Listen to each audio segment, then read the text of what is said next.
I don't want excuses. I want results. Now, you check every flight into Canada in the last 24 hours. Don't give me that. Just get it done. Miss Cory? Amanda, what can I do for you? You forgot your speech. Thank you. All right, Grant. Tell me what's wrong. I've been worried about you all night. Look, I appreciate your concern, but I'd rather not talk about it. I'm not some nosy member from the press, Grant. Don't treat me like one. I'm sorry. Look, this is something I can handle. Don't worry, huh? Sometimes Vicky's a little too much for anyone. Did I say this had anything to do with Victoria? You didn't have to. She told me that she was going to California to visit her father. I just got off the phone with Michael. She's not there. Where is she? I think she went to Canada. Why? To find Ryan. She lied to me, Amanda. I gave her every opportunity to tell me the truth, and she lied to me. I'm so sorry, Grant. Yeah, but you're not surprised, are you? Sometimes people make it very hard to tell each other the truth. What? Now you're making excuses for No, her? I'm not saying that Vicky handled this properly. No, she didn't. She didn't handle it at all. Look, marriage is a very hard thing to make work. And in your case, you haven't had a lot of support. First your father, and then Carl. Yeah, it's just been one old disaster after another, hasn't it? I know how much you love her, Grant. And how hard you fought for her. But you want to come this far just to give it all up now? Thank you. Don't thank me yet. I'm not referring to how this comes out. That's between Victoria and me. Thanks for being there. I know it always helps me to have someone who will listen.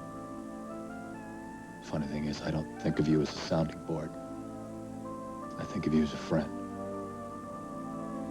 You may be the only real friend I've ever had.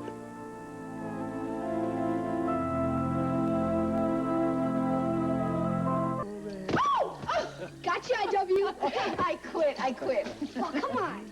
One more round. Tony, look, you look a little bit cold. Why don't you go inside? There are plenty of towels in the pool room. Come on. Come on, why don't you go warm up? You know, I think I should change too. Oh, no, you don't. I'm so cold. You are not going anywhere until you tell me what you meant by what you said earlier about not letting me go. You know what I meant. Well, I think we should talk about this. I can't talk about it. Not until Tommy's custody's over and I'm not tied to Sherry. Okay, I buy that.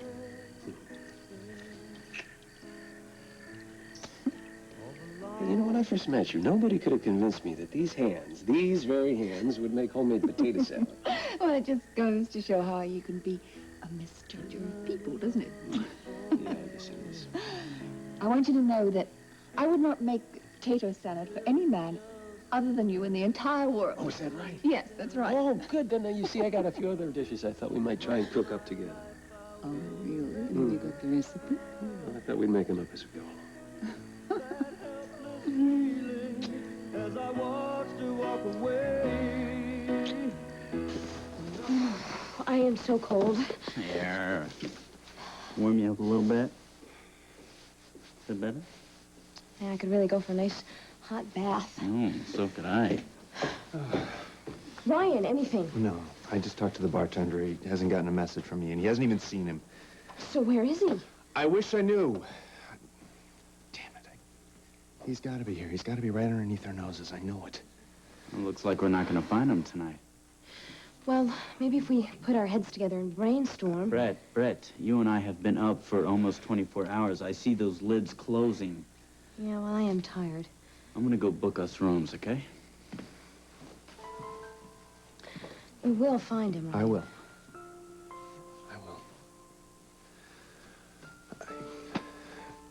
Listen, I'm sorry about the unenthusiastic response I gave you when I found out that you had followed me here. Well, I had to come. I mean, after Vicky and I got the message from Carl. I know. It's not every day that you know that the dead come back to life. Well, I knew whatever happened in the cave wasn't over. I knew that ever since you came back. I wish it was over. Do you? Anyway, I mean, Vicky obviously couldn't just leave Grant and come after you, so I guess I was elected. Yes, and I was elected to take care of Brett. So, how about those rooms? There's one room left, and they're holding it for a lady. If she doesn't show up in an hour, it's ours. Well, let's just hope whoever it is doesn't come back. Mm-hmm.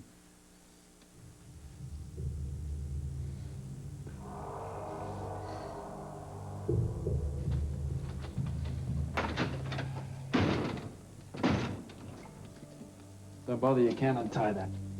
What were you, a bloody sailor?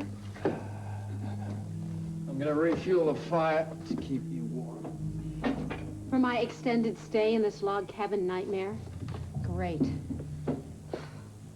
Do you know how many life sentences you're gonna get for kidnapping a senator's wife? You know, if I were you, I would rethink this whole hostage thing.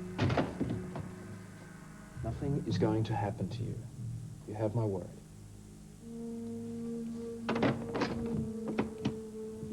That makes me feel better.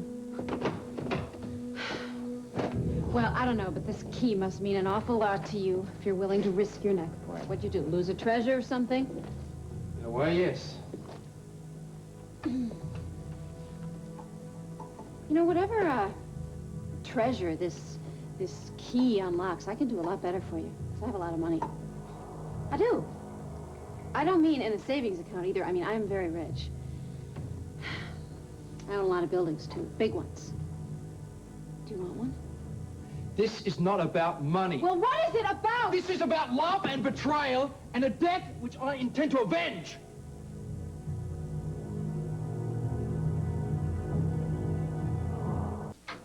John. Kelsey, Look, I I think think that that we would should... be... Sorry. Go ahead. No, you first. I'm going to be the polite one today. All right. I think that I've been overreacting to what you said about Charlene and the shrine. It was an innocent remark. It wasn't an innocent remark. It was jealousy, John. There, I said it. I'm jealous of Charlene. You have nothing to be jealous about. Look, I'm not proud of how I feel. In fact, it makes me sick just admitting it. But, look, I tried to shake it off, and it just won't go away. I mean, Charlene was so perfect, and sometimes I really hate her. Kelsey. And then I hate myself for hating her, and my mother would hate me for trying to be like her. I mean, she trained me not to be the perfect woman, right? And then I get this guilt thing happening. And then I get so embarrassed that I can't even stand to be in the same room with you. Charlene wasn't perfect. Oh, please. I heard the stories. I saw the pictures. I mean, she was the perfect wife. She had the perfect house, the perfect baby, perfect friends, perfect love. She was a prostitute. She had a history. I didn't know about it. But then again, neither did she. Excuse me? Charlene had a personality disorder. No one knew about it until she had an affair with your cousin Grant. Oh, John. So you see, one minute I had the perfect wife, and the next minute I was sharing her with someone else. Nobody told me. Kelsey, I've decided to take that vacation. Tell Spader that I'll be leaving next week. John, Kelsey, why do you always have to blow it? You deserve better, Grant. And whatever's going on, I hope it means the end to this cave situation forever.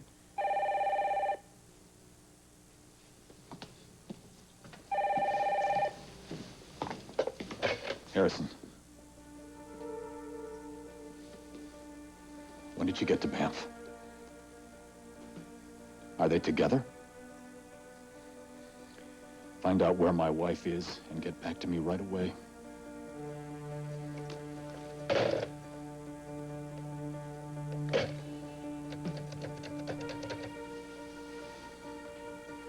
This is Senator Harrison. Have my plane fueled and ready to take off for Calgary in an hour.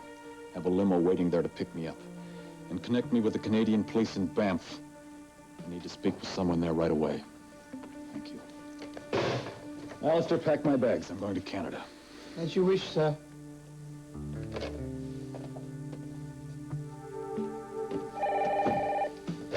Harrison. Thanks for getting back to me on such short notice. I need to speak to an officer in charge. It's regarding my brother, Ryan Harrison.